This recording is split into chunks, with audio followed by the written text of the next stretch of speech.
Bom dia, irmãos e irmãs, graça e paz seja com todos, amém? Nós estamos aqui depois do jogo do Brasil de ontem, né? Todo mundo animado aí,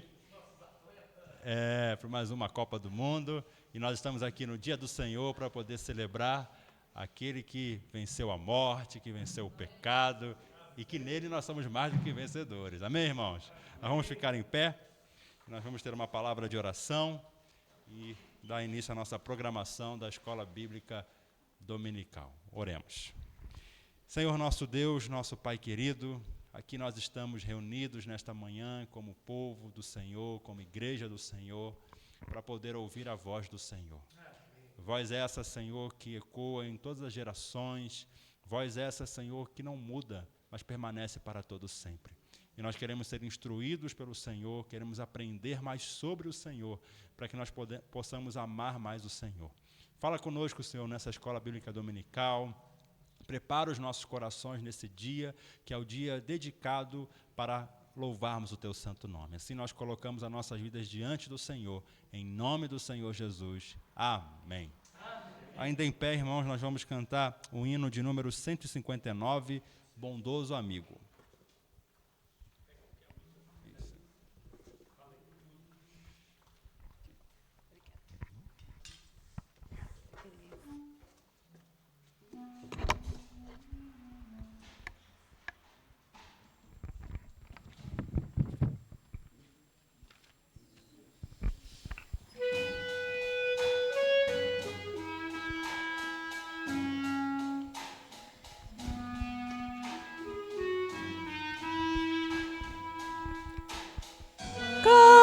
Bondoso amigo é Cristo, revelou-nos seu amor e nos diz que lhe entreguemos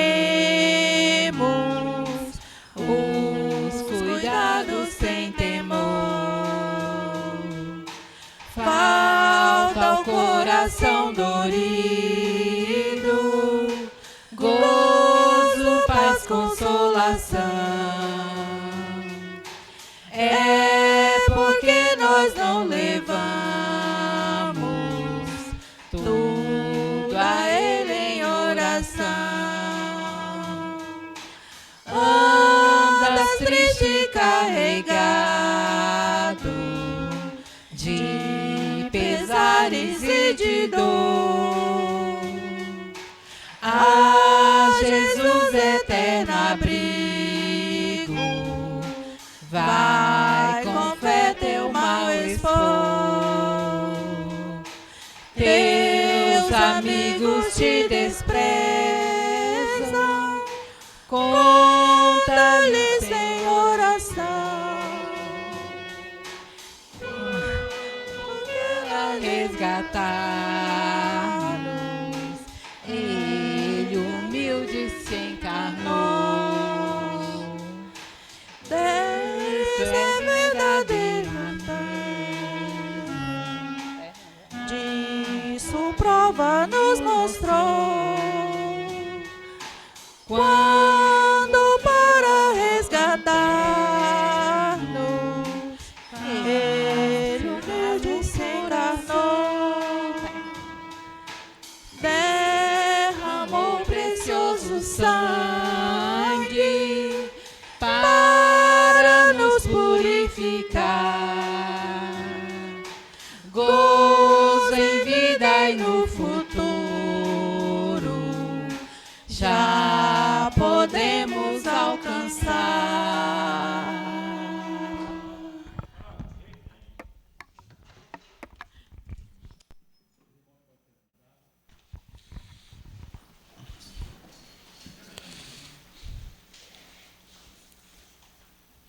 Queridos irmãos, na nossa leitura que nós fazemos juntos todos os domingos, hoje nós vamos dar continuidade na primeira epístola do apóstolo Pedro, e hoje nós vamos ler o capítulo de número 2. Por gentileza, vamos abrir as escrituras em 1 Pedro, capítulo de número 2.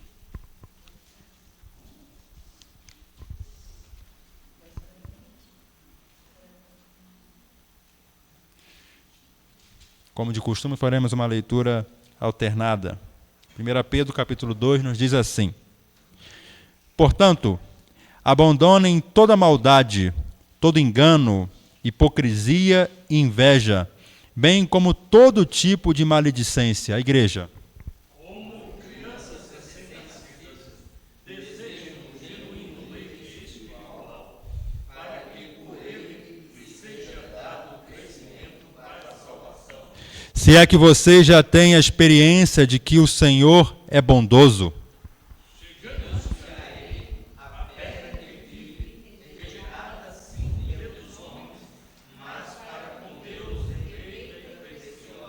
também vocês, como pedras que vivem, são edificados casa espiritual para serem sacerdócio santo, a fim de oferecerem sacrifícios espirituais agradáveis a Deus por meio de Jesus Cristo.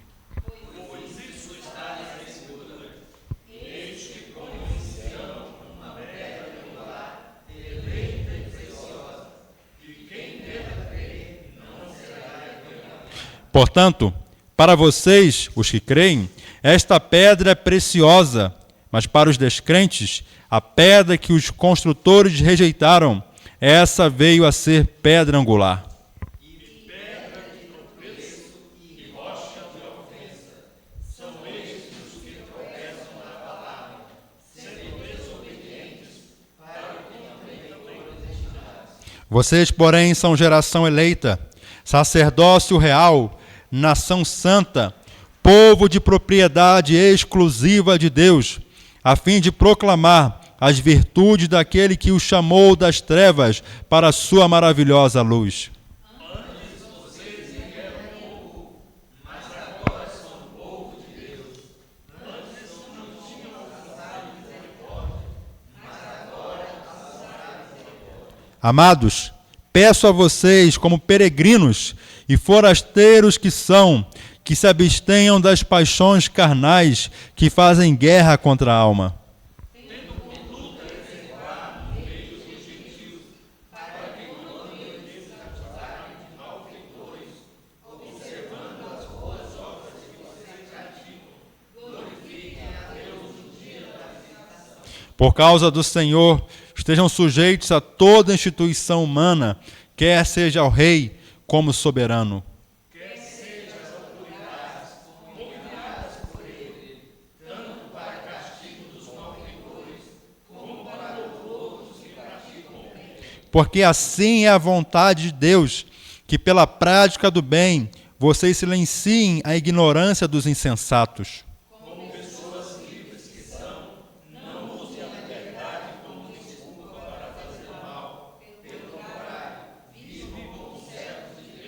Tratem todos com honra, amem os irmãos na fé, temam a Deus e honrem o rei.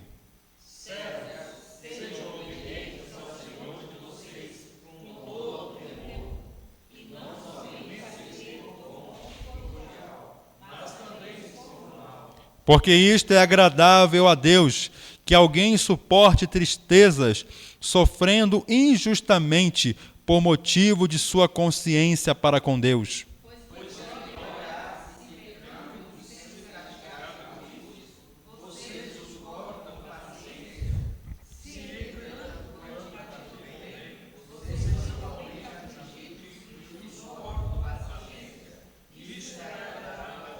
Porque para isto mesmo vocês foram chamados, pois também Cristo sofreu no lugar de vocês, deixando o exemplo para que vocês sigam os seus passos.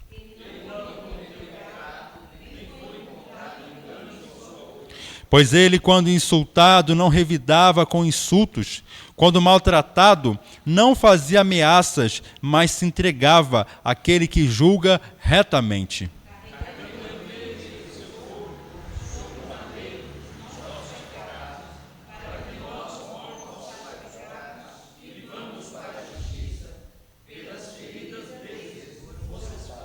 Verso 25, todos juntos.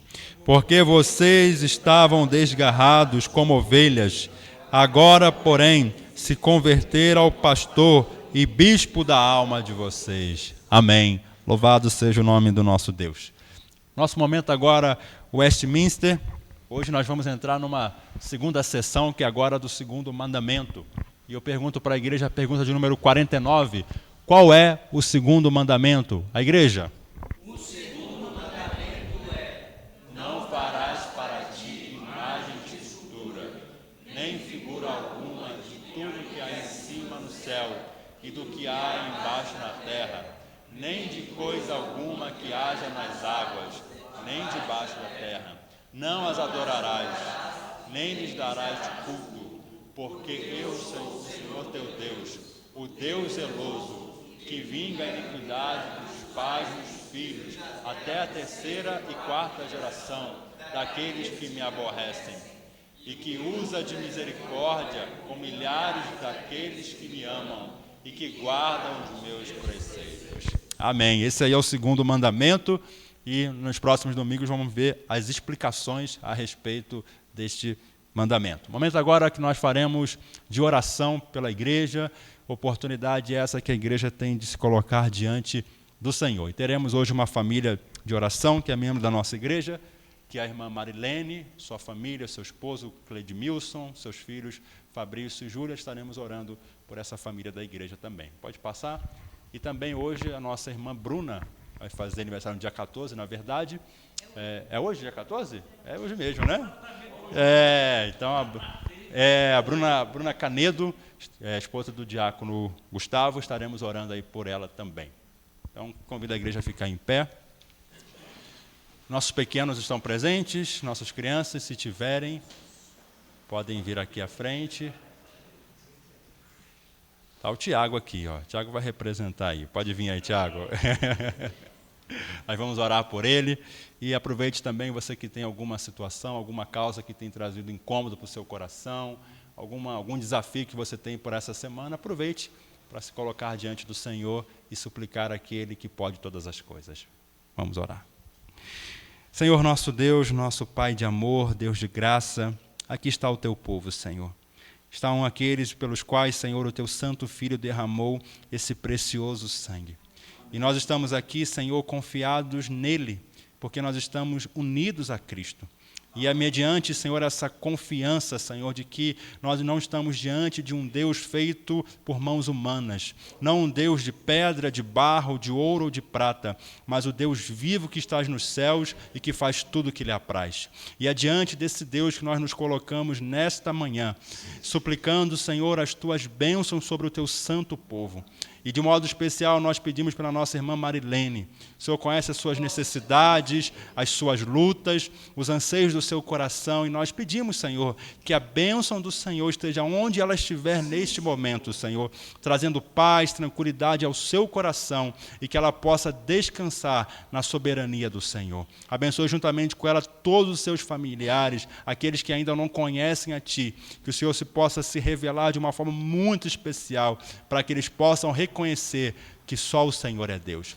Abençoe também nossa irmã Bruna, Senhor, que hoje, no dia de hoje, completa mais um ano de vida. Abençoe a tua filha, Senhor. Cuida do seu coração, dos seus anseios, das suas inquietações. Fortalece, Senhor, a fé da tua filha, renova as suas forças. E Deus, dê a ela a capacidade, Senhor, de cada vez mais ser uma mulher segundo o teu coração, Deus. Abençoe também nossas crianças aqui representadas pelo Tiago, Senhor. Abençoe esse pequenino e juntamente todas as demais crianças desta igreja. Que elas possam continuar crescendo nos teus santos caminhos e que jamais venham se desviar de ti, Pai. E abençoe cada um dos irmãos aqui presentes, cada um com as suas lutas, com as suas tentações, cada um, Senhor, passando aquilo que o Senhor tem proporcionado para cada um de nós, segundo a tua vontade. Que o Senhor nos abençoe, Pai. Que o Senhor nos dê sabedoria para que nós possamos lidar com os momentos de aflições, mas também queremos render graças, ó Deus, pelas muitas bênçãos que o Senhor tem derramado sobre esta amada igreja, Deus. Que o Senhor nos fortaleça, que o Senhor nos dê ânimo para mais uma semana que iniciamos nos dias de hoje. E assim, Deus, traga, Senhor, instrução ao nosso coração por meio do ensino que nós receberemos agora. Assim nós oramos em nome do Senhor Jesus. Amém. Amém. A igreja pode se assentar. Os nossos jovens e adolescentes terão uma classe lá, juntamente comigo, e o reverendo de Araújo vai conduzir aqui para os adultos. Muito obrigado, queridos. Graça e paz a todos. os bonitos saem, os mais bonitos ficam. Isso, é bonito. Eles estão ficando bonitos, eles vão ficar bonitos um dia. Queridos, graça e paz a todos, é uma alegria muito grande. Eu estou muito animado hoje, viu, meus irmãos? Fico muito animado quando eu vejo a vitória do Senhor. Então, nós vamos seguir com as nossas aulas, dentro desse tema maior, sinais atuais do paganismo. São vários temas, é importante que nós não selecionamos temas aleatórios para ofender pessoas. Não, nós queremos mostrar que o paganismo, que é a inversão da adoração de Deus, é colocar a criatura no lugar do Criador. Isso traz várias consequências em todas as áreas da vida, do ser humano, na sua forma de agir, dos papéis entre homens e mulheres, da própria sexualidade. E agora nós vamos falar dessa questão da adoração, o comércio da fé, dentro desse tema maior. Então, se estamos vendo que assistimos através da televisão ou dos canais de internet em relação àquilo que nos escandaliza no meio das igrejas, isso acontece exatamente por a força do paganismo que tem chegado aos dias de hoje. Esses mesmos escândalos já moveram corações de homens, em especial aqui o destaque para o reformador Lutero, mas não foi o único, quando viu uma igreja paganizada. E ele sofria por isso, porque ele queria ser fiel à palavra do Senhor e à igreja que ele foi ali designado a servir. Então, essas inquietações vão surgir ao longo de toda a história até o retorno glorioso de Jesus, porque o paganismo ele vai persistir ao longo de todas as eras. Então, hoje nós vamos nos debruçar sobre esse tema. Nós temos 2 textos, e eu peço que 2 irmãos, por favor, façam a leitura, um no Antigo Testamento, outro no Novo Testamento. O primeiro desse texto é Jeremias 7, do 8 ao 11, e no Novo Testamento, Mateus 21, 12 ao 17. Qualquer dúvida que os irmãos tiverem durante a exposição da aula, os irmãos podem falar sem medo. Aqui não é um lugar de imposição do saber, mas um lugar onde nós estamos compartilhando as Escrituras e aprendendo juntos. Então, Jeremias 7, 8 até o 11, quem encontrou?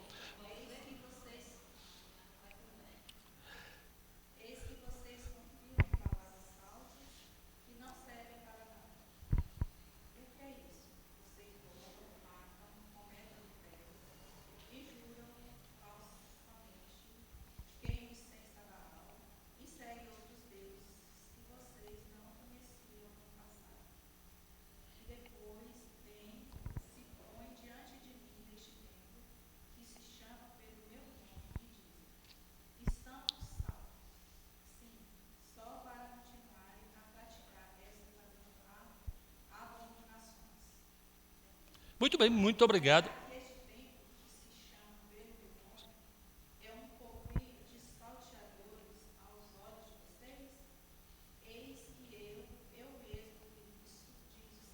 Muito obrigado, minha irmã. Então, veja que das características do paganismo é esse sincretismo, essa coisa onde lá o fiel, ele está na igreja no domingo, quando é na semana ele está fazendo um trabalho um trabalho de magia, um trabalho esotérico.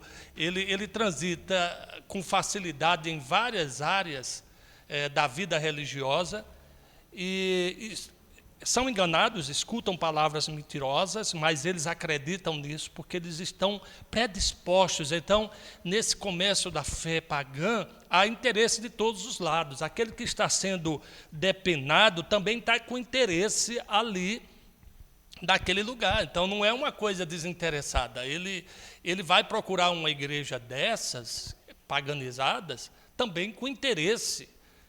Ouviu coisas enganosas, palavras enganosas ou promessas enganosas e desejavam que elas se realizassem na sua vida, e por isso que eles acreditam. E por causa disso, são capazes de fazer sacrifícios sem limites para alcançar. Tá bom? Agora vamos ver a situação com Jesus já no segundo templo em Jerusalém, como ele encontrou aquela situação, como Agora, o Filho de Deus, profeta dos profetas, a coisa não era diferente.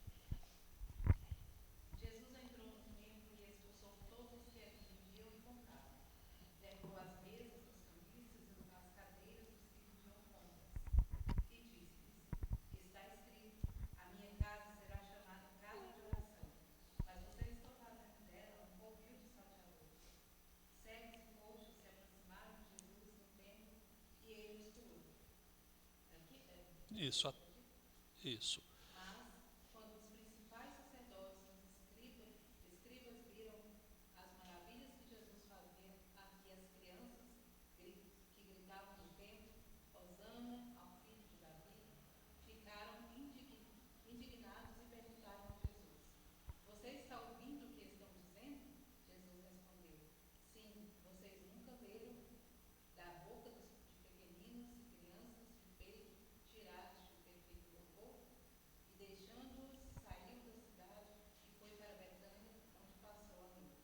Muito bem.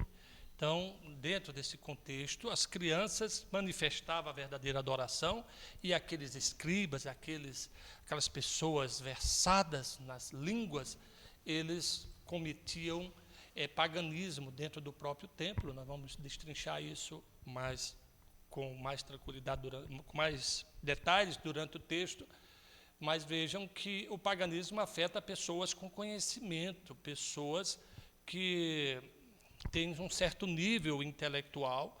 Então, são pessoas na nossa sociedade que estão envolvidas nesse paganismo, são atores, são atrizes, são empresários, são pessoas aí que alcançaram um certo patamar, mas que não estão isentos do engano, porque o seu coração paganizado, buscando a adoração do próprio homem, não a adoração do próprio Deus, estão aí prontos para fazer qualquer sacrifício para o seu sucesso.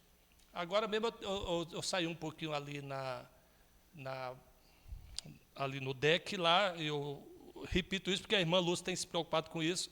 Passou um carro lá anunciando que chegou em Formosa dois homens espiritualistas para resolver todos os problemas. E agora eu fiquei muito feliz, porque agora não teremos mais problemas aqui em Formosa. A gente vê alguns problemas, o pessoal reclama da prefeitura, reclama de tudo, mas com a chegada desses homens, eu agora estou animado, viu? Porque o que prometeram ali, mas resolve relacionamento, resolve problema financeiro, resolve tudo. Resolve tudo. E na minha adoração pagã, o que eu quero é uma solução de todos os problemas da minha vida. Eu não entendo que o alvo de Deus para a minha vida não é ser rico, não é ser feliz, mas ser santo. O alvo de Deus para a minha vida é ser mais parecido com Jesus. É ser um homem de Deus, uma mulher de Deus. Aconteça o que aconteceu, esteja acontecendo na minha vida. O alvo de Deus na minha adoração verdadeira é ser uma pessoa mais parecida com Deus, que é o Filho unigênito manifestado em carne. Então, essa é a diferença. Agora vamos ver como isso se manifesta nas igrejas riquíssimas, igrejas que lutam todo dia para sobreviver, assim como a nossa, uma igreja pequena. Não somos seguidos por milhares, porque, como a adoração é humana, eles vão seguir igrejas grandes, porque nessas grandes eles entendem que há prosperidade. Afinal, é uma igreja luxuosa com muita gente. Igrejas pequenas é símbolos de pouca prosperidade. É como se a coisa não estivesse dando certo. Ali as coisas não acontecem, o milagre não se manifesta. Então, é por isso que hoje as igrejas que você conhece nas mídias sociais são as grandes, são igrejas de pessoas conhecidas na mídia. Ninguém está muito interessado em seguir uma igreja pequena. Pode fazer, até uns dois.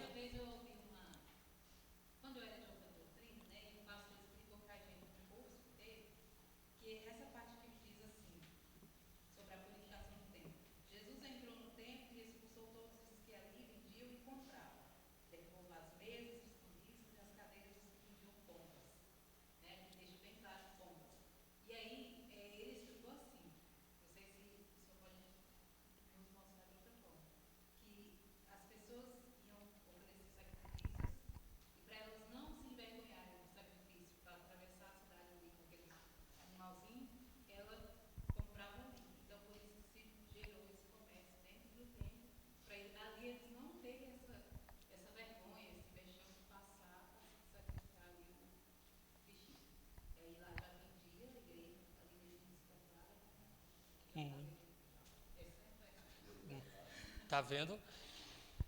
Isso, tem uma parte aí, a parte da vergonha, que não era pela vergonha, mas assim, uma vez no ano você tinha que ir a Jerusalém para oferecer os seus sacrifícios. Quem tinha mais posses poderia ser um boi, poderia ser um carneiro, uma ovelha, mas quem não tinha posses podia ser uma pomba, um animal pequeno, uma rolinha, por exemplo, se você não tinha condições de comprar o maior. A questão é que eles moravam distante, tinha que vir com esses animais até o templo. Não tinha carros, e ou você trazia ele nos ombros, então se fosse uma ovelha grande assim, para o irmão, por exemplo, Ângelo, trazer muitos quilômetros com essa ovelha nas costas, porque a ovelha não podia se ferir, porque Deus não aceitava sacrifício com defeito, ferido com doente. O animal tinha que estar em perfeitas condições, por isso que Jesus é o nosso cordeiro perfeito, moído pelas nossas transgressões. Moído pelas nossas transgressões, mas ele é o Cordeiro de Deus que tira o pecado do mundo, sem defeito, sem pecado, sem mácula. Então, de fato, você trazer um animal puxando numa terra quente, numa distância grande, de Jerusalém, você quando chegava em Jerusalém, você tinha que fazer a subida, né, para Jerusalém, era muito difícil, e então o animal podia se machucar. Então, o que é que os judeus fizeram da época? Vocês podem comprar os animais aqui no templo. E aí eles davam o preço, eles exploravam. E para completar, a moeda do templo era diferente da moeda romana. Aquela moeda que Jesus pegou, dai a César o que é de César, não era o ciclo do templo, era a moeda do Estado. No templo era outra moeda. E então você precisava trocar a moeda que você tinha de Roma pela moeda do templo. Aí imagine trocar real em dólar. A exploração era muito grande. A moeda que eles traziam não valia nada. Então, o templo ganhava muito, eram os cambistas, que faziam o câmbio. Então, eram cambistas, esses vendilhões, os animais que eles vendiam, então encarecia horrivelmente. Jesus chegou e disse: vocês transformaram a minha casa em covil de salteadores, covil de ladrões. A casa de oração, que foi a adoração planejada por Deus para ser, se tornou um covil. Então, é aquela coisa, você tem uma festa religiosa, você compra durante os outros dias um milho por R$1, quando é no dia da festa, vende por 10, 5, 10, então, quer dizer, a moeda sobe, e aí explora. E aí, esse é o grande problema que está. Mas a sua história realmente tem, o pastor explicou lá direitinho, só não era uma questão de vergonha. O judeu não tinha vergonha de levar os seus animais, eles eram pessoas acostumadas, eram pastores, eles faziam isso com facilidade. Não tinham vergonha dos outros, porque os outros não estranhavam, mas machucavam o animal na caminhada. Aí ele não poderia ser oferecido doente. Coisas que os profetas denunciavam muito, que Israel chegou a fazer isso. Quando ia levar para a oferta, pegava o animal doente, aleijado, quase morrendo, e Deus disse: não, vocês estão oferecendo para mim a fruta podre. Então, por exemplo, lá em casa tinha um pé na casa pastoral tinha dava fruta o ano todo, porque tinha siriguela, tinha manga, tinha limão, tinha cajueiro. Então, cada um período do ano dava uma safra. Quando eu ia dar um presente, eu colhia a fruta no pé, ao cajado, a fruta no pé para dar o presente da fruta não amassada. Você não pega a fruta que caiu para dar de presente para a pessoa. Quer dizer, você está dando o pior, aquilo que você não queria.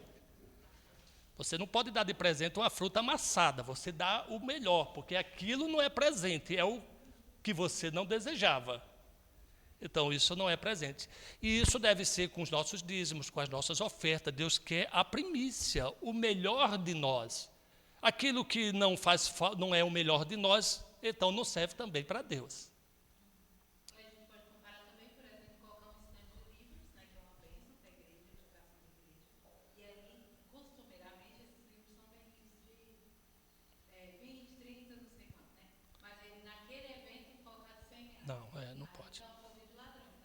Não pode. Não pode. E nem deve ser deve ser exploração. Não pode isso, não pode não. De fato, isso desagrada muito ao Senhor. Esse tipo de oportunismo, ele não existe. Agora vamos seguindo para ver uma estatística aqui, que eu não tinha estatística moderna, que eu não gosto de ficar muito vendo isso, não, para não perder a fé. Mas a de 2013, da reportagem da Folha de São Paulo, igrejas brasileiras arrecadaram 20 bilhões em 2012. 20 bilhões, 20 bi. E muitos sobre suspeitas, que ninguém sabe nem de onde veio esse dinheiro, alguns até do tráfico. Ou traficantes que lavam o dinheiro dentro da igreja. Muitas vezes políticos, que lavam o dinheiro dentro da igreja. Então, o político lá pega uma emenda dessa aí, que ninguém sabe, que dá quem quer, não tem muita prestação de conta, dá lá um milhão para a igreja e diz, olha, aí você devolve para aquela instituição tanto, ficou lavado. Por isso, meus irmãos, assim, a preocupação da igreja presbiteriana de ter um envelope com o nome da pessoa, isso tudo é que se vier uma auditoria, nós podemos dizer, todo o dinheiro que entra aqui tem origem. Tem origem. Nós não recebemos dinheiro de qualquer pessoa, não. Inclusive, quando foi agora para renovar o aluguel, não queriam fazer um novo contrato no nome da Igreja Presbiteriana do Caminho, porque era o nome da Igreja Presbiteriana Nacional. E botaram lá que só fazia se tivesse um avalista. Eu disse, na Igreja Presbiteriana, nenhum irmão pode ser avalista de nada, porque ninguém individualmente pode ser garantidor dos recursos da igreja. Nós respondemos coletivamente. Aí me botaram como avalista, e depois queriam botar outro irmão como avalista. Isso não pode. Por exemplo, eu não posso pegar um empresário da cidade para ser avalista de um aluguel da igreja. Não posso. Porque ele não pode ser garantidor. Não pode ter um político sendo garantidor, não pode ter alguém. Então, a gente tem muito cuidado com isso. Então, nunca fiquem chateados, dizem assim, por que tem que botar o nome aqui? Jesus disse que o que a mão direita coloca, a esquerda não pode ver. Essa é a questão para Deus. A questão para o Estado eu preciso saber a origem do dinheiro de vocês. De onde vem? Essa é a questão, é a receita. E graças a Deus agora nós contratamos contador. Agora nós temos uma contadora e ela faz o registro de todas as entradas e declara anualmente à Receita Federal essas receitas. Isso é importante. Sem exploração. Igreja séria faz assim. Tem que ser assim. Muito bem, vamos em frente. Deixe, então, ver aqui que enquanto as igrejas, passa o próximo, por favor, enquanto algumas igrejas luxuosas aí vivem nadando no dinheiro, e tem igrejas grandes, meus irmãos, que têm feito muitas bênçãos também, viu? No período da pandemia, igrejas grandes mandaram muitas cestas básicas lá pelo Nordeste, igrejas que investiram muito em vidas. Não é porque a igreja também é rica, grande, que seja desonesta. Ela pode ser uma igreja próspera, sim. Muitos irmãos que foram abençoados por Deus, passaram em bons concursos, são empresários, são profissionais liberais, e a igreja consegue ser uma igreja com uma boa renda e que pode ajudar muitas pessoas. Isso não há problema nisso. Não há problema nisso. Mas a realidade é que há muitas igrejas pequenas sofrendo muito para se manter. Então, as pessoas hoje têm uma visão muito negativa, às vezes, de pastores e veem como, muitas vezes, exploradores. E difícil até do pastor falar em dinheiro, porque as pessoas acham que ele está querendo dinheiro. Mas eu fiz a Love Service, é uma ONG americana que faz pesquisas em igrejas em todo o mundo, e de revitalização andei pela Paraíba e vi coisas impressionantes, meus irmãos. Por exemplo, eu vi um pastor lá que a renda dele era R$300 mensais. Ele não tinha praticamente nem o que comer. Nos eventos, a gente foi no evento lá, a gente reuniu lá uns 20 ou 30 pastores. Sabe quem prepararam os almoços e quem lavou? Uma menina de 13 anos de idade, a filha dele. Não tinha ninguém para ajudar. Igreja que não tinha ninguém, só era a família do pastor envolvida na igreja, quer dizer, quase sobrevivendo naquela comunidade. Uma precariedade, meus irmãos, que parecia que eu estava numa região que não era o Brasil. E aquilo dói no meu coração, saber que tem tantas igrejas ricas e que não olha com um olhar de compaixão para esse povo que também é servo de Deus, que também foram salvos, que foram lavados pelo sangue do Cordeiro. que são pessoas dignas, como nós lemos aqui, sacerdócio real, nação eleita. Isso dói no nosso coração, meus irmãos. Mas isso também está envolvido nesse paganismo, nessa adoração centrada no homem e não em Deus. E aí foram as crianças pequenas que manifestaram, as crianças de peito, a adoração ao Senhor Jesus, quando os escribas o rejeitavam. Então, é importante pensar sobre essas coisas, meus irmãos, porque o paganismo, ele não é uma coisa inocente. Então, é esse ponto aqui de Romanos 1, pode passar esse slide aí, minha irmã, da adoração centrada na vontade do coração do pecador. Então, ele quer, toda adoração dele é em busca do seu próprio coração, satisfazer as suas necessidades. E muitas vezes cheio de maldade.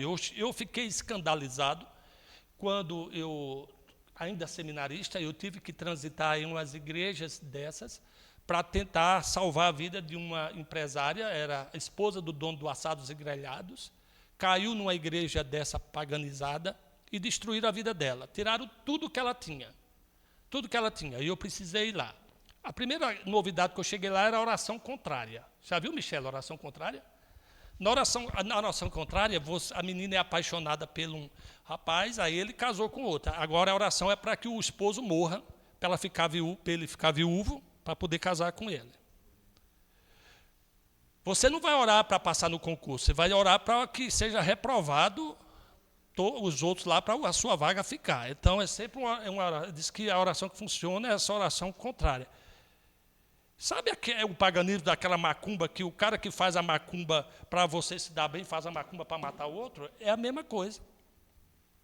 Não tem uma ética cristã, porque o paganismo já tomou conta. O que nos faz, em nossas orações, só pedir o bem na vida do outro, é essa ética do cristianismo que nos move a dizer assim, isso é o certo de fazer. Eu não vou fazer uma oração, eu não vou pedir a Deus um negócio desse. Imagina o pai que não é um bom pai para o filho pai, Senhor, mata meu pai para eu ter uma vida melhor. Ou que eles separem logo, Deus, para ver se a gente fica em paz.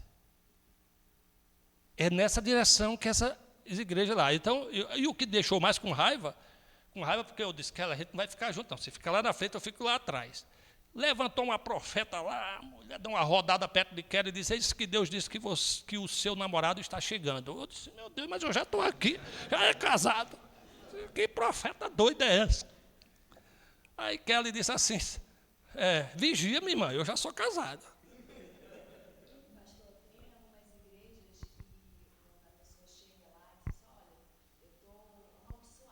Fizeram um trabalho na minha vida, para tudo dar errado.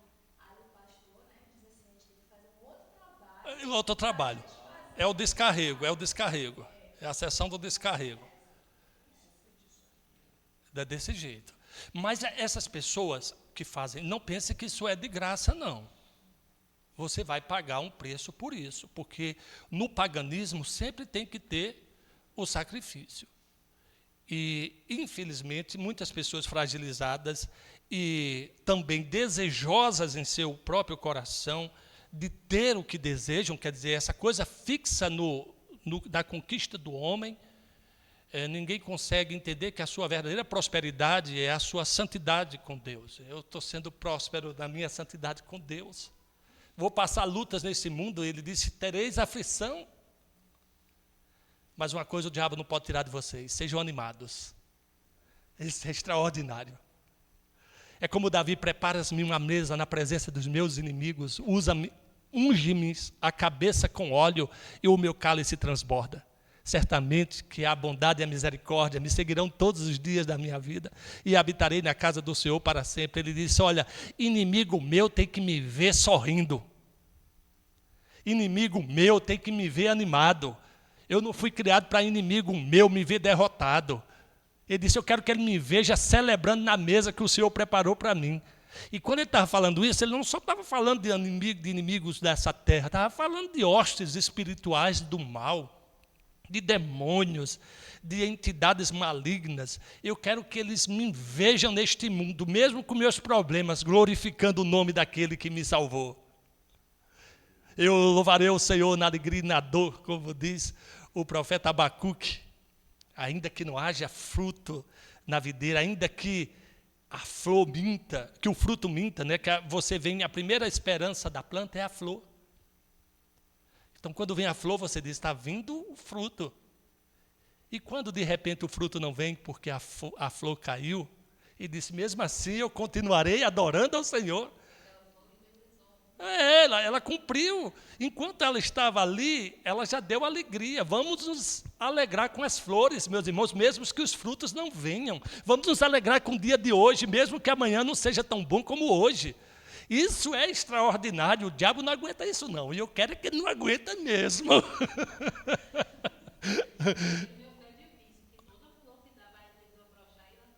Mas não se preocupe, se alegre com as flores. Jesus disse, olhai os lírios dos campos.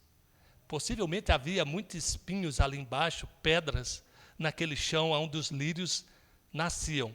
Mas ele disse, não olhe para as pedras, não olhe para o chão, olhai para os lírios. Olhe para as rosas. Olhe para o que há mais belo na pessoa que está do seu lado. Não olhe para os defeitos.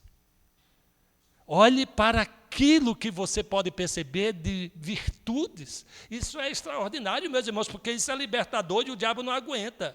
E eu quero que ele não aguente mesmo. Como diz, prepara-me uma mesa na presença dos meus inimigos. Pode falar, presbítero Wender.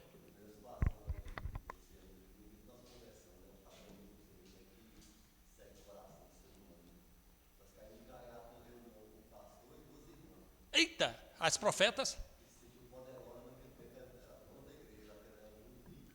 Pronto.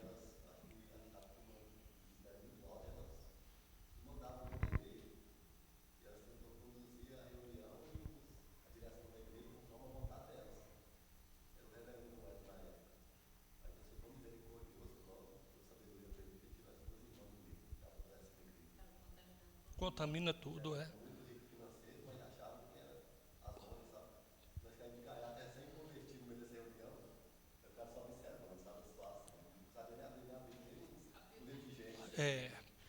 Eu já disse uma vez para vocês, o paganismo vai dizer, os seus problemas acabaram, vai ser solucionado. O cristiano diz, Deus já te dá força para vencer esse problema. Eu já contei para vocês de uma menina que era cadeirante, ela sempre ia para um culto na igreja pentecostal,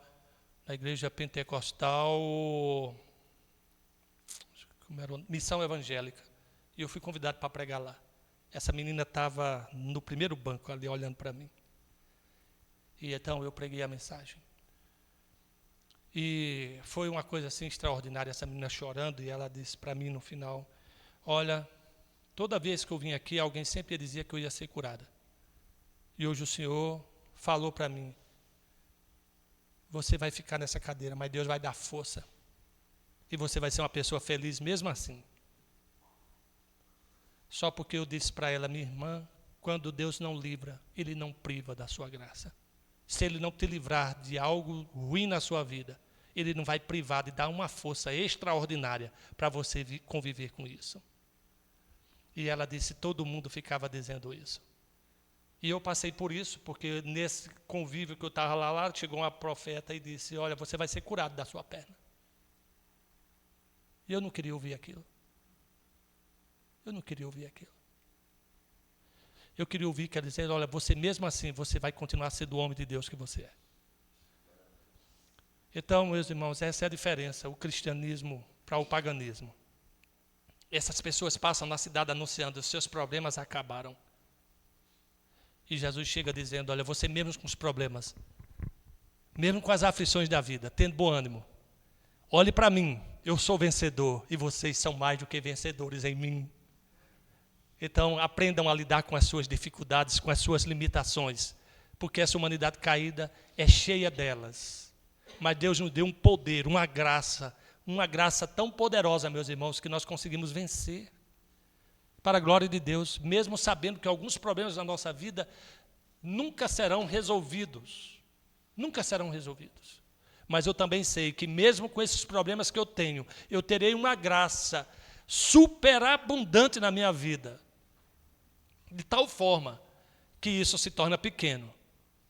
É como se o seu pneu furou, tem um parafuso que você, com a unha, Michele, que tem a unha boa, as irmãs que fazem, ela botou a agenda de sala no grupo aí, estou sabendo, eu já estou com a ideia, fazer o dia da princesa aqui na igreja, um dia com cabeleireiros, manicure, pedicure, e as irmãs vão vir para aqui, vamos convidar as mulheres daí da cidade, dia da princesa. Mas com essa unha, uma vez que ela chegou com a unha que era tão grande, eu disse, como é que você vai tocar nesse celular com essa unha, meu amor? Mas eu gosto. Eu disse, não, mas não é muito boa. Não dá, ela ficava batendo assim. Eu acho que trincou até o... Ela não disse que foi, não, mas eu acho que trincou, está trincado. Diga assim, quando viu o celular, que ela não está trincado, não. Trincou a película. Com essa unha bonita, reforçada, que aquilo é um negócio reforçado. Reforçado. Você vai tentar tirar o parafuso do pneu do seu carro furado, você bota tudo que tem, mas você não consegue. Aí você pensa logo no milagre pagão. Deus vai chegar aqui e vai soprar e esse pneu vai estar cheio de novo. O cristianismo vai dizer, não, eu vou te dar uma chave de roda. Você vai tirar o pneu e vai botar outro lugar e você vai para casa. Essa é a diferença. Ele nos dá ferramentas para fazer a nossa vida, tornar a nossa vida mais fácil. Mas ele não vem para resolver todos os problemas. Eu tenho que participar, eu tenho que agir. Isso é cristianismo. Isso é cristianismo. O pagão disse, pague que eu resolvo. Jesus disse, eu já paguei tudo, resolva você. Isso é maravilhoso, né, meus irmãos? Eu gosto de Jesus. Então vamos passar um pouquinho à frente, meus irmãos.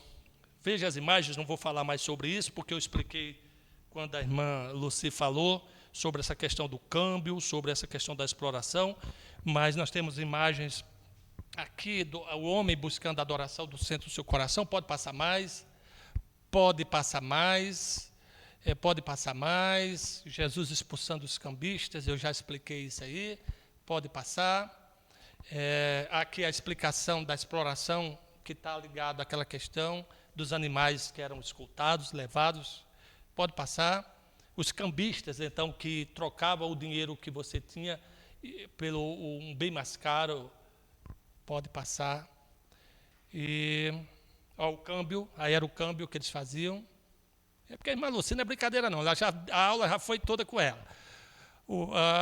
A igreja cristã ontem e hoje, então, no período medieval, a igreja católica queria construir a igreja de São Pedro. Uma igreja muito cara, Capela Sistina. E a igreja, sendo muito rica, uma senhora feudal, era 2/3 da terra da Europa, porque as pessoas iam morrendo e doavam para a igreja como indulgência. Então, a igreja católica defende que você pode pagar certos pecados, não são os mortais, os veniais, esses pecados, através de indulgência, que você paga para isso. Isso pode ser acender uma vela, pode ser ir no cemitério, visitar o cemitério no dia dos finados, rezar Ave Marias, Pai Nossos e tudo mais. Assim, por exemplo, você comete um pecado, você vai para o padre, confessa o pecado e diz, olha, você vai rezar tantas Ave Marias e tantos Pai Nossos. Você está pagando uma indulgência para que o seu pecado seja resolvido. Mas uma das formas que aí foi desenvolvida na Idade Média, já no final da Idade Média, foi a questão das ofertas. O bispo Tétzio dizia que quando você colocava uma oferta no gasofilácio da igreja, gasofilácio, isso chama-se gasofilácio, quando a moeda tinitava no fundo do gasofilácio, a alma que estava no purgatório saía do purgatório e ia para o céu. E a igreja criou agora uma indulgência para aqueles que já morreram, porque aqueles que estavam aqui na terra era uma coisa. Então, isso é terrível.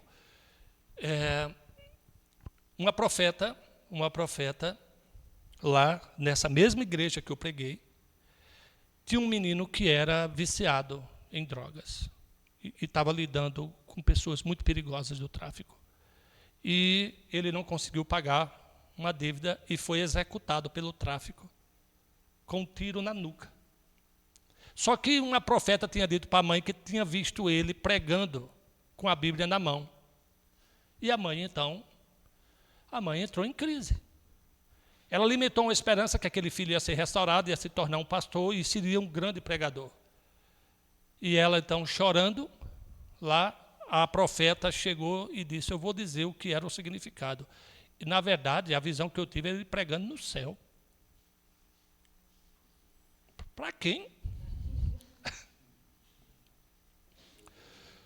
Pregando lá no céu. Mas como é que pode isso? Aí você tem quase um purgatório já aqui, né? Já tem quase um purgatório.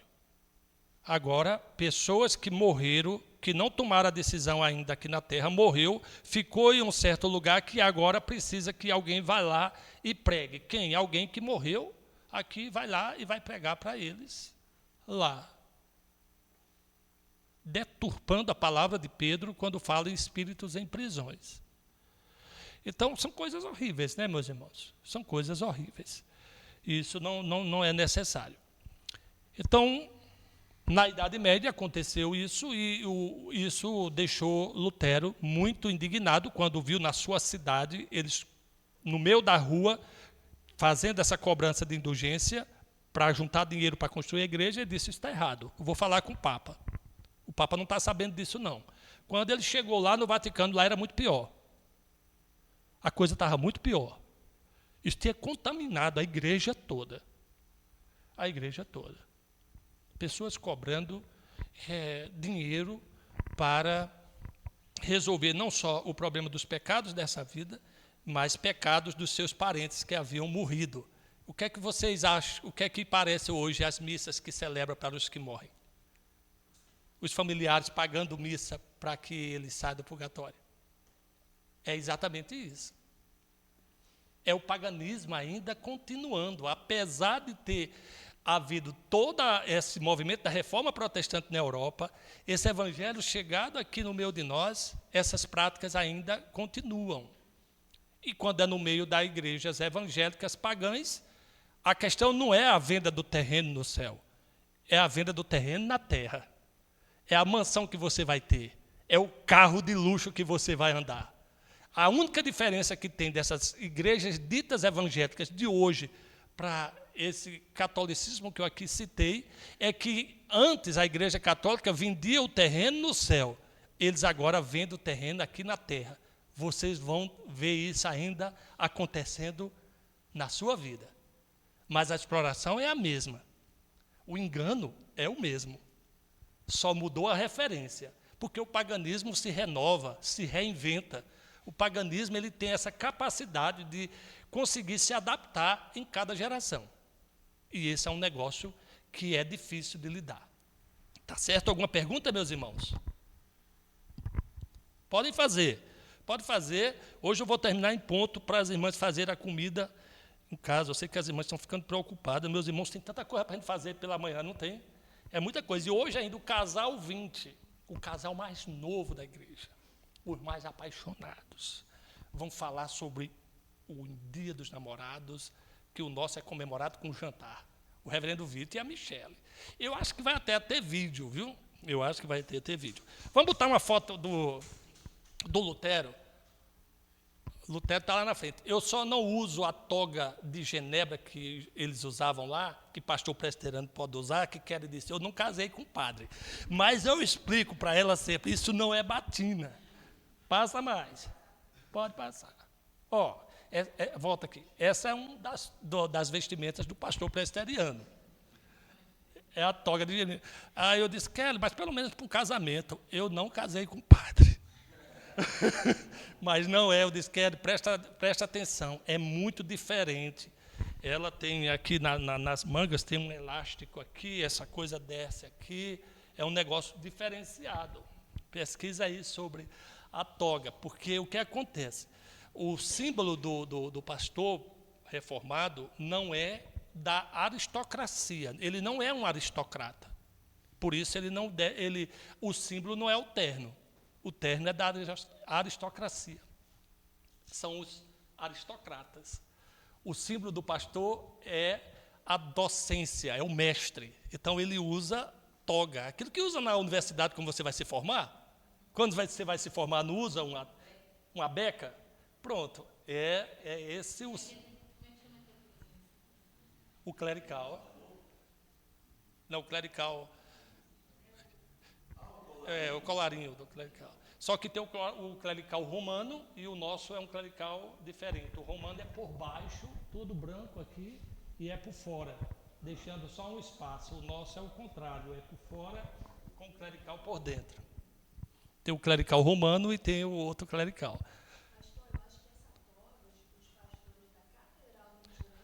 Na Catedral Presbiteriana do Rio de Janeiro, o pastor só prega se for com toga. Não prega de outra forma. E Kelly foi na catedral e detestou. Né? Aí vocês já sabem, né? Mas tenta convencer o Vitor, para ver se inspira.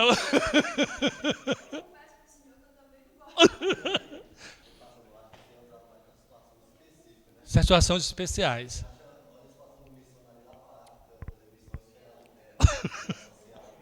Não. Clerical. Tá vendo? Exatamente. Kelly não quer nenhuma impressão. Eu casei com um pastor, não foi com um padre. Tá bom. Eu disse, mas como é que podia ser com um padre, Kelly? Kelly tem cada ideia.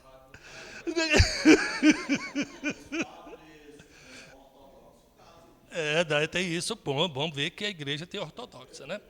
Muito bem. Vamos passar mais um pouquinho para ver a questão das canetas ungidas para vestibular. Então, vai ter o concurso. A gente poderia vender uma canetinha dessa ungida aqui por bastante valor. Uma caneta dessa simples. Mas ia ter o Enem. Aí a gente aqui preparava uma cesta bonita, cheia de caneta, fazia a oração das canetas e ia vender a caneta ungida, porque ia dar resultado no vestibular. Não estude não, para ver. Não estude não, vá confiando nisso aí, que você vai ver a nota que você vai tirar. Eu digo logo em oração para os irmãos, Deus os faça lembrar de tudo aquilo que eles estudaram. Eu nunca pedi para ninguém passar em vestibular em oração.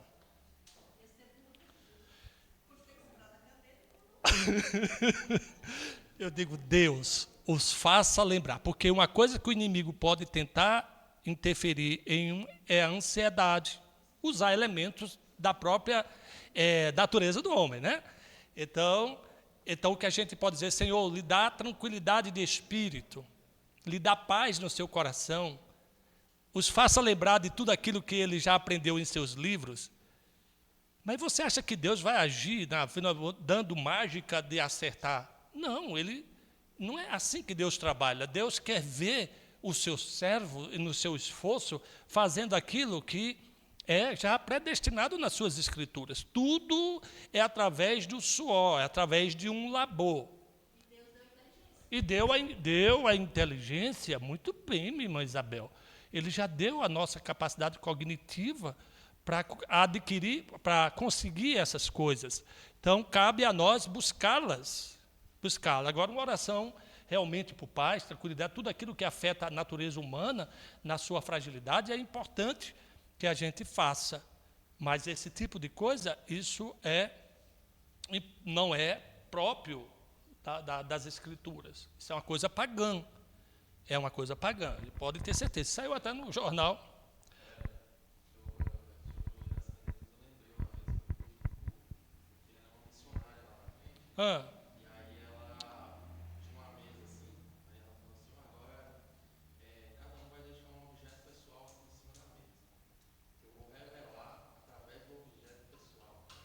Eita!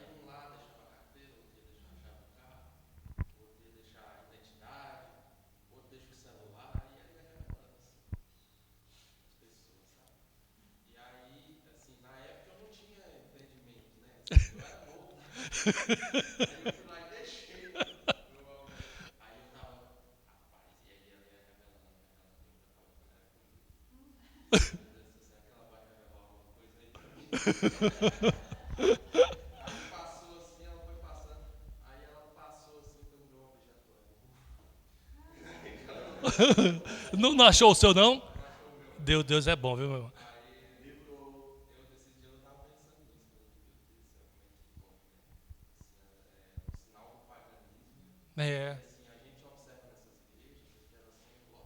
Lotadas, exatamente. É.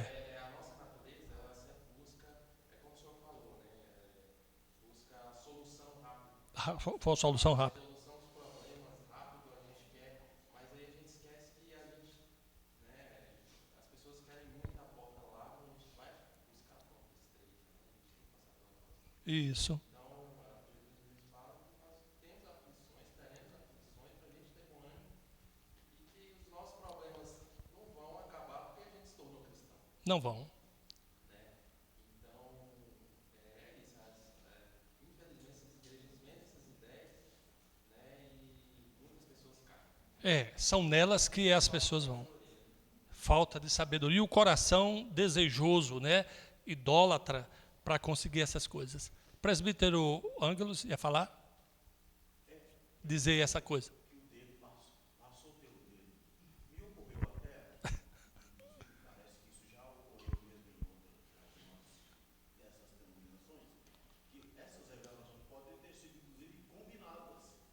Passa em ponto. Muitas pessoas que botaram os objetos lá foram um disfarce.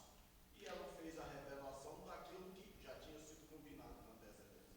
Muito bem. Eu esqueci de falar, porque eu fiquei aliviado, porque muita coisa que ela revelava era coisa ruim. Era coisa ruim. Isso aí não é bom, hein? Não, esse negócio de objeto, comigo não. E a revelação pode ter sido um teatro, assim. Já aconteceu. Eu estava contando para lá uns pastores reunidos, que eu estava lá na igreja, e uma irmã, pastor, eu quero que o senhor ore por uma coisa que eu consegui, tá bom? Consagre uma coisa que eu consegui. Tá bom mesmo, que foi. Quando foi no final, era a chave do carro, que era para ir lá fora fazer uma consagração lá no carro. Aí eu dizendo isso, meu irmão, você fica tranquilo, eu estava na igreja, entrou uma irmã de bota, e ficou esperando lá no final, pastor, eu quero que o senhor consagre o meu cavalo. O meu cavalo, ele está doente, e eu quero que o senhor faça uma oração de cura na vida dele. E ele disse que ficou assim, sem saber o que fazer. Aí ele disse assim, a gente pode orar para o cavalo? Ai, que coisa. Esse mundo está assim, meus irmãos. Mas essa história de localizar objeto, descobrir, eu sou muito ruim. Teve um encontro lá, fui convidado para ir, uma irmã fez uma dinâmica, as mulheres tiram os brincos, bota tudo misturado lá atrás e os homens vão lá para pegar o das esposas. Rapaz, os homens rápidos correram na minha frente, correram tudo, não posso correr, eu acho que a memória estava mais recente, acharam lá. Quando chegou a minha vez, eu não achava.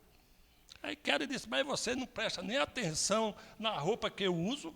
Eu disse, Kelly, mas todo mundo correu na minha frente numa velocidade dessa. Quando eu cheguei lá, eu me atrapalhei. Eu sabia mais não. Quando eu era católica, comecei a ter mais vontade, mais sede da palavra. Eu comecei a frequentar mais coisas da realidade que eu vivia, que era catolicismo. E aí, gerou-se lá o dia da Santa Rita de Cássia, mas não era só aquele dia, que não seja 22 de maio, que se comemora, mas todos os meses. Todos os meses de 22 tem. E aí eu comecei a ficar com o pé atrás, porque antes, nessa primeira reunião que teve, essa missa, era qualquer flor que você tivesse, a rosinha bonita lá no seu quintal. De repente, eles começaram a exigir que a gente comprasse uma linda, era a coisa mais linda. Não. Tinha um dado momento, a gente levantava as rosas para ser abençoada, aquela rosa. Eita. Aí agora todo mês você pode vir. Que tem? O vendedor das rosas são lindas. E aí você tem esse momento de levantar as rosas, mais aí isso vai ficando. Eu falei, gente, tá errado, porque agora eu vou estar aí, envergonhada de levar minha rosa no lixo. E todo mundo. Aí a gente fazia o quê? Comprava a bênção da rosa. A mesa da rosa, uma rosa murcha para o pai, era muito feio. Graças a Deus. Isso. E essa crença pagã está muito ligada a animismo, voduísmo, essa coisa de substituir um braço que está doente por um braço que você faz para levar lá, para deixar no seu santo da promessa. Isso tudo é voduísmo, né? O voduísmo é a ideia que você faz um boneco que simboliza você e você fura ele com agulha e isso vai afetar você aonde você está lá. Então, foi muito adaptado desse paganismo dentro da igreja, essa questão muito do voduísmo. Mas eu quero terminar essa história de hoje, para a gente tomar uma aguinha, para não também atrasar.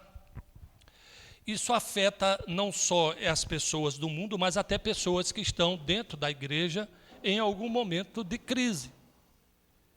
Em algum momento de crise, qualquer um de nós aqui tem que rogar a Deus a sua graça para que não sejamos, então, movidos por essa força do paganismo e a gente fazer algum tipo de coisa que contrarie a palavra de Deus. Lembre que Saul procurou uma médium quando Deus tinha dito que eles não deveriam fazer. Procurou lá uma médium de Edom.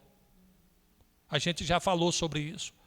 Aqui foi alguém, o Vitor, estava numa aula falando sobre isso. Então, qualquer um de nós, em um momento de crise, de desespero, você pode buscar esse caminho fácil, quer dizer, essa porta larga, para ter uma solução.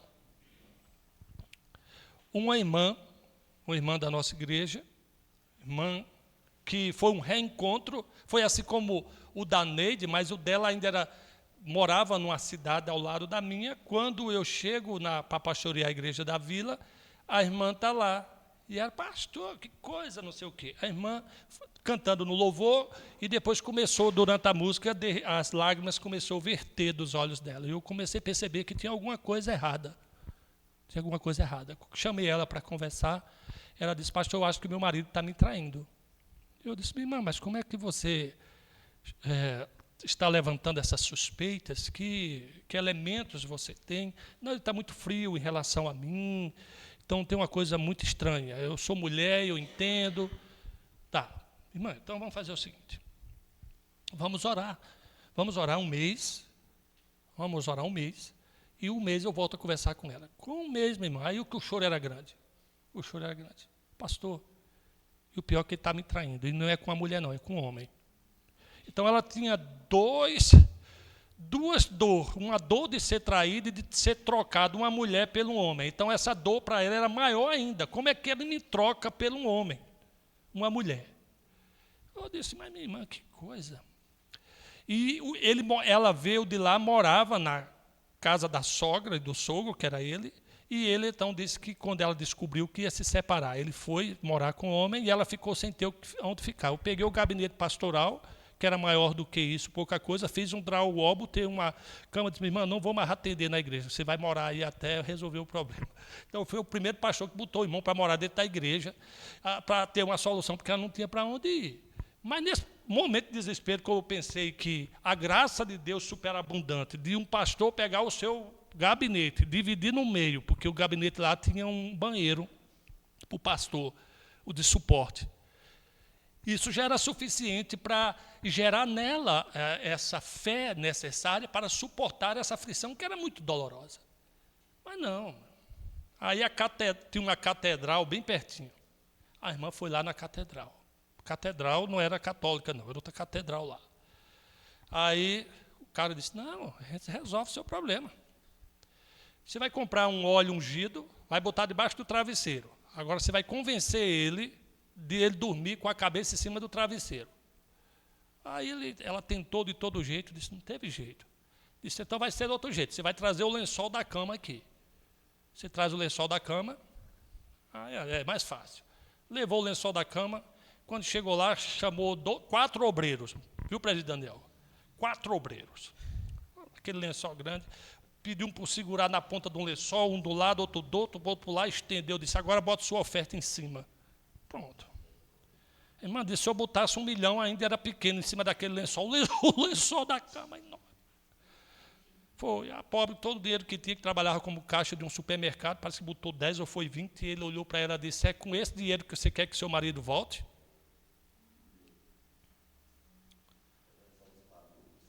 Pois é com esse valor que você quer que seu marido volte? Com esse dinheiro aí você não traz de volta nenhum animal de estimação.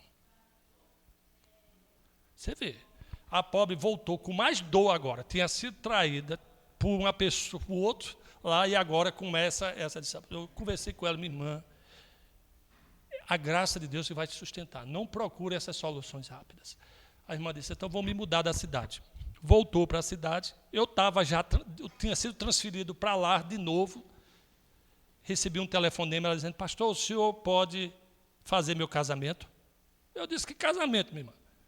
Estou namorando, estou noiva, vou casar com o irmão da igreja. Fui lá, fiz o casamento dela. E quando eu cheguei lá, que eu vi a situação, eu achava que Deus ia me usar para restaurar o casamento dela. Na verdade, Deus estava me usando para que ela tivesse estrutura espiritual para lidar com as suas frustrações e reconstruir a vida. Mas foi um caminho doloroso, meus irmãos. Mas essas igrejas sempre oferecem um caminho fácil e você tem que pagar um preço. Fora o irmãozinho diácono da igreja, o irmãozinho baixinho, participando da campanha de derrubar o Golias. Disse, olha, aí a igreja botou um Golias que era do tamanho do templo aqui, um Golias desse tamanho, Michele. Um bonecão, Vitor, vamos fazer um bonecão. Bonecão aqui, bicho lá, e ele vendia pedra de funda. 5 pedras, cada uma pedra lá era mais de R$200. Aí ensinava a girar a funda assim para derrubar o Golias. Se derrubasse o Golias, ele botava no Golias todos os seus problemas. Aí quando bater no Golias, se derrubasse o gigante, o problema está resolvido. O pobre não tinha dinheiro para comprar. Aí foi arrumar dinheiro para comprar. Uma senhora mais afoita pegou a funda, botou lá o dinheiro dentro. Quando foi rodar, a pedra pegou enviesada. Tinha um relógio da igreja assim do lado, fez tim! O pastor disse, minha irmã, você está desclassificada. Não tem a mínima condição de participar dessa campanha. Quer dizer, já estava dando prejuízo. Ficou devendo, não tem a mínima condição de participar dessa campanha. Aí o irmão ainda, aí pronto, ele ainda conseguiu dinheiro para comprar 4 pedras, só faltava uma. Aí o pastor começou a dizer, tem irmãos aqui que vai perder a benção por causa de uma pedra. Vai perder a benção por causa de uma pedra. Já chegou até aqui, por que não ir um pouco mais? Você vai dizer, é porque eu não tenho dinheiro. Mas você tem relógio, você tem aliança, o dinheiro está só transferido para o material. O homem de pequena fé. Tem os de pouca fé, que são os bullies. Bully é de pouca fé. Agora que o Vitor entendeu. Homem de pouca fé é homem bully. Aqui tem bully, a gente chamava bully lá. Aquele bicho assim que tinha um bico assim, parecia um bully. Porque para os jovens, bullying agora é... Pô, meu irmão, para terminar. Eu disse, meu irmão, sai dessa enquanto é tempo. E depois ele descobriu, pastor, o senhor tem razão, eles tinham amarrado o Golias por trás, não tinha quem derrubasse. Quando foi no último dia, eles soltaram. Amarraram o bicho, você batia com a pedra, o Golias continuava lá. Desamarraram no último dia. Então, meus irmãos, saiam deste engano. Isso é sinal do paganismo, que Deus nos livre disso, nos proteja do mal. Lembre-se a força que nós temos pela graça de Deus para suportar problemas. A ponto da Bíblia diz, nunca diga não posso, porque tudo posso naquele que me fortalece. Nunca diga não dou conta, eu não dou conta da minha vida. Nunca diga isso, você pode, porque a Bíblia diz, não